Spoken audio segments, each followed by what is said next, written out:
Dostlar namaste. Sizi dünyanın belki de en güzel guşələrindən olan Bali'dən salamlayıram. Bali'nin enerjisi bir başqadır, vibe'ı çox möhtəşəm. Yəni spiritual insanların məhz məkanıdır. Əgər sən yoga ilə maraqlanırsan, spirituallıq, neysə bu dünyanı sevirsənsə, bizim fərqli dünyamızı, onda sən mütləq bura gəlib ziyarət etməlisən bu adanı. Hətta bir müddət yaşasan lap super. Bugünkü mövzumuz yoga. Mən sizə qısaca izah edəcəm. Ümumiyyətcə yoga nədir?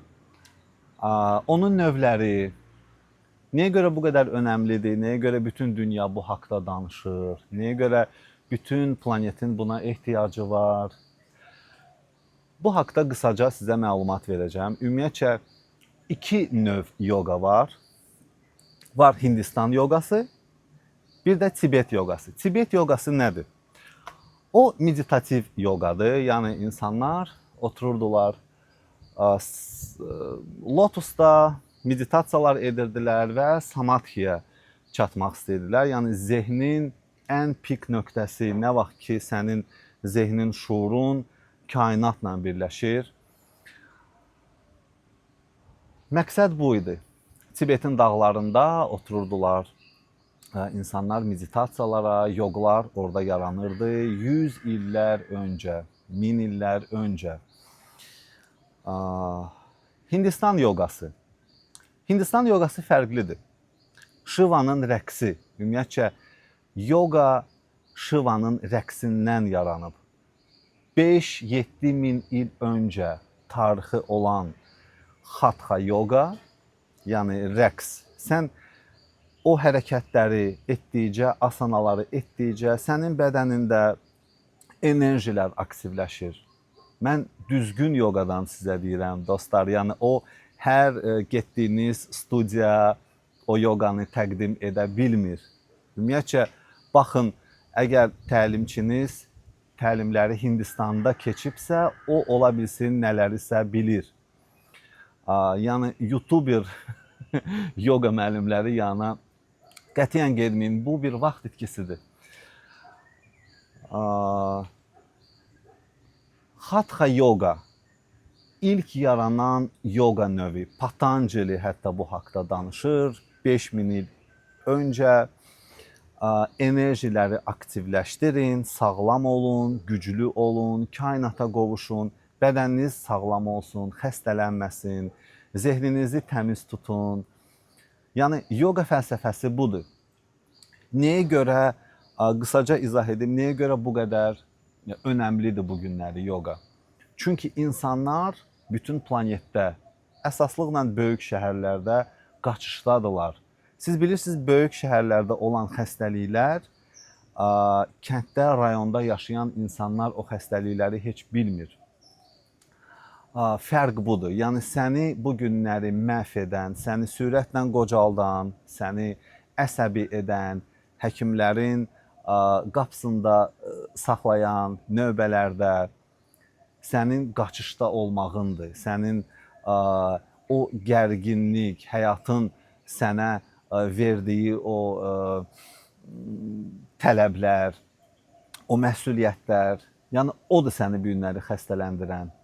Çünki insan dünyaya xəstəliksiz gəlir. Biz xəstəliksiz anadan oluruq. O müəyyən qüsurlu xəstələri nəzərdə tutmuram.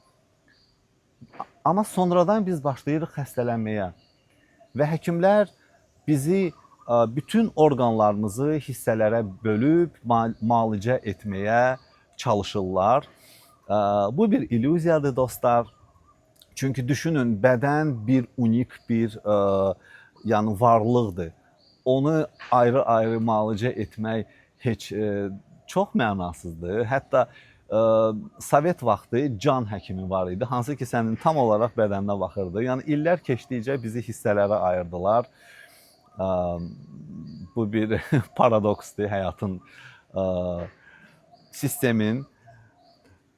Qaydaq yogaya, qaydaq mövzumuza.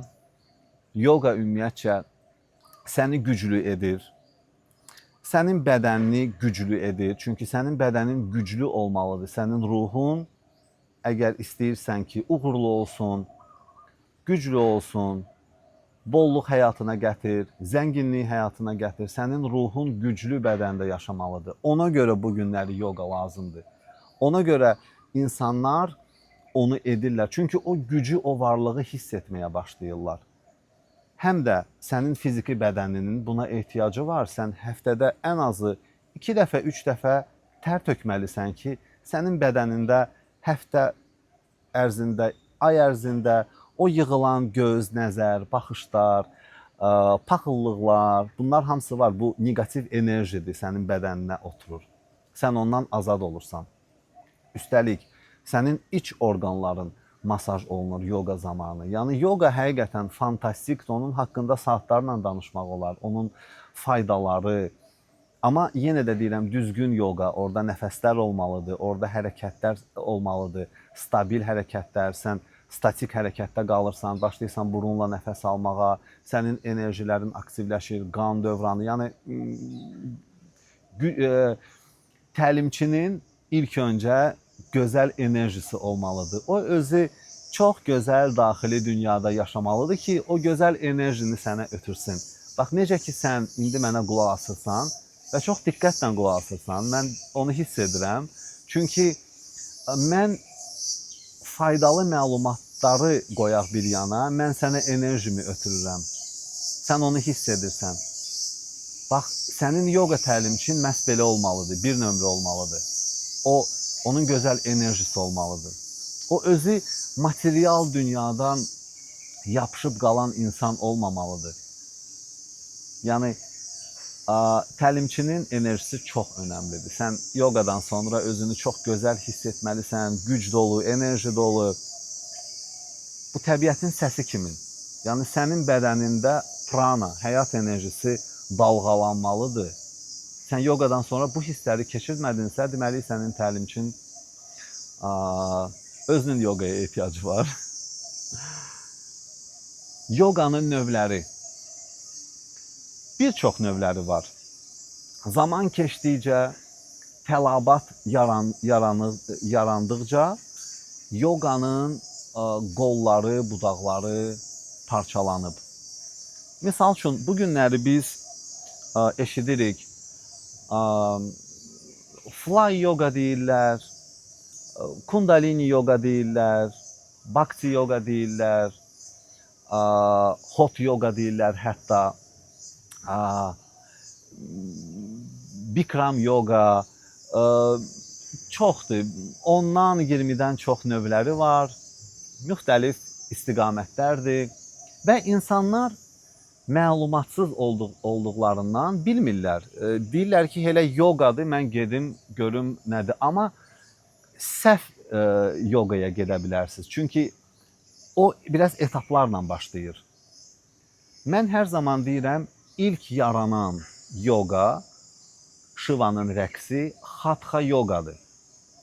Hatha yoga enerji, fiziki aktivlik, dartılmalar, nəfəslər, yəni nə varsa faydalı o yogada var. Sən təkcə onu etməklə kifayətdir.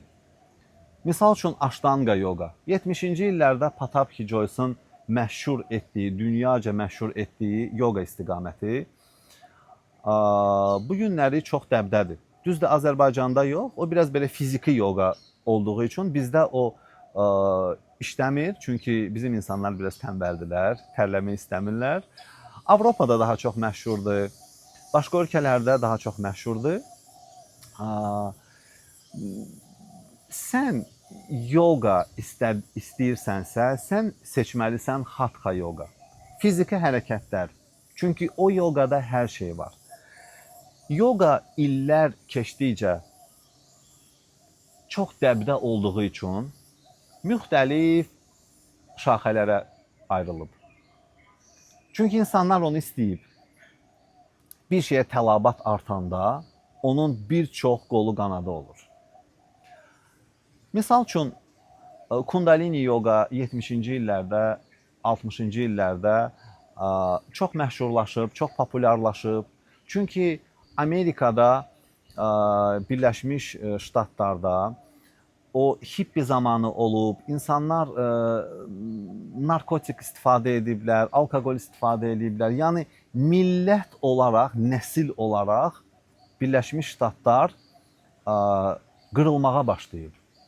Belə bir dövlət layihəsi yaranıb ki, necə biz bunun qarşısını alaq? Yəni insanlar bilirsiniz, yalnız narkotik, çirkli seks və s. Yəni insanlar xəstələniblər, viç olublar, ölməyə başlayıblar. Və belə bir layihə ortaya çıxıb ki, biz bir aslılığı o biri aslılıqla əvəz etsək, bunun qarşısını ala bilərik. Və Hindistandan yoga ustaları dəvət olunur Birləşmiş Ştatlara. Mən səhv etmirəmsə, onların içində yogananda da olur. Hansı ki, nəfəslər verməklə, çünki yoqada nəfəslər çox güclüdür. Pranayamalar, sən nəfəs edirsən, beyinə oksigen gedir, qan dövranı, sən uçmağa başlayırsan. Və onlar o kundalini yoqanı, çünki kundalini yoqa orada çox nəfəslər var. Əgər sən heç vaxt yoga etməmisənsə, onu etməyə mən sənə məsləhət görmürəm. Çünki çox insanlar havalanırlar, onların fiziki bədənləri zəif olduğu üçün şuurları zəif olur və ora çox pis təsir edir. Mən bir çox xəstələrlə, belə deyək də, pasientlərlə işləmişəm. Məhz kundalini yoga ilə məşğul olublar, cavan qızlardır, onların anaları gətirib onları mənim studiyama və mən onlara izah etmişəm. Yəni bu nədir, müəyyən texnikalardan sonra onları geriyə qaytarmışıq. Çünki əməlli başlı birbaşa adamlar maştağaya düşüblər. Çünki zehin açılır. Sənin bədənin zəifdir, sən həyatı hələ başa düşmürsən, amma nələr edirsən? Bədən güclü olmalıdır onu etmək üçün. Və kundalini yoga belə məşhurlaşır. Məşhurlaşır Amerikada və Amerikadan bütün dünyaya yayılır. Yəni biz ümumiyyətcə anlamalıyıq. Hindistanda, mən misal üçün Hindistana illər öncə birinci dəfə gedəndə, quşların səsi möhtəşəmdir. Birinci dəfə gedəndə yoga təlimlərini almağa, mən onlara deyəndə ki, fly yoga, belə yoga, o yoga, bu yoga, bunlar gülürdülər. Deyirdilər ki, o şeyləri siz sizin ölkələrdə, Rusiyada, Türkiyədə, Azərbaycanda danışırsınız. Yəni belə şey yoxdur. Bir dənə yoga var, hatha yoga, hərəkətli yoga. Hərəkət et, tərlə. Tərlə, bədənin yenilənsin. Tərlə, güclü ol, əzələlərin gəlsin. Qamətin düzəlsin. Sağlam ol. Enerjiləri hiss et, kainatı hiss et. Yoga budur. Sizin etdiyiniz yoga deyil. Mən onda anlayırdım ki, ümumiyyətcə belə bir anlayış yoxdur. Yəni onların bildiyi və təqdim etdikləri, praktik etdikləri bir növ yoga var. Hatha yoga. Hatha yoga eyni zamanda məktəbdən məktəbə dəyişir, müəllimdən müəllimə dəyişir. Misal üçün, mən oxuduğum aşramda orada bir üsul var idi və biz o üsulla gedirdik. Başqa məktəbdə başqa üsul var. Ona görə sən eşidəndə bu da hatha yogadır, o da hatha yogadır. Amma yox, sən çox fərqli hərəkətlər görəcəksən, əgər ikisini də denəsən. Yəni, fərq budur.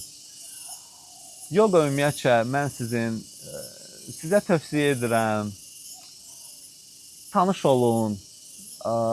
Həqiqətən sizin həyatınızı gözəlləşdirə bilər, sizi gücləndirə bilər. Sizi daxilən, sizin dərinizdir, daxili orqanlarınızdır, gözlərinizin, yəni bir sözlə bütün planet istəmir. Yəni planetdə yaşayan bütün insanlar istəmirlər qocalsınlar, istəmirlər belə tez keyfiyyətdən düşsünlər. Çünki insan da keyfiyyətdən düşür, bədən keyfiyyətdən düşür və biz dünyamızı dəyişirik. Biz çalışmalıyıq maksimum dərəcədə güclü olaq, qocalığa qədər enerji dolu olaq. Yəni məqsəd budur, sağlam ol, güclü ol, xəstələnmə. Çünki xəstəliklər hərəkətsizlikdən gəlir. Sən hərəkətsizsən, Sən bütün günü oturmusan, işləyirsən, düşünürsən elə həyat budur, həyat o deyil. Sən onu da et. Mən demirəm etmə. Balansı itirmə, onu da et. Amma eyni zamanda da yaşa. Sən yaşamalısan. Həyat budur. Həyatı hiss eləməlisən, kainatı hiss eləməlisən. Bədəninin gücünü hiss eləməlisən, zehninin gücünü hiss eləməlisən. Gəlin sağlam olaq, gəlin özümüzə qarşı şuurlu olaq, diqqətli olaq, etdiyimizi anlayaq, bilək bu nədir. Yəni onda insan həqiqətən bütün təbiətin gözəllikləri nə varsa biz onu daxilimizdə toplayırıq və onu dostlarımıza, cəmiyyətə, insanlara təqdim edə bilirik. Əgər videonu bəyəndinsə, düşünürsən ki, faydalı məlumat eşitdin, bəyənməyini xahiş edirəm. Gününüz gözəl keçsin. Sizə dünyanın ən gözəl varlıqlarını arzulayıram. Namaste.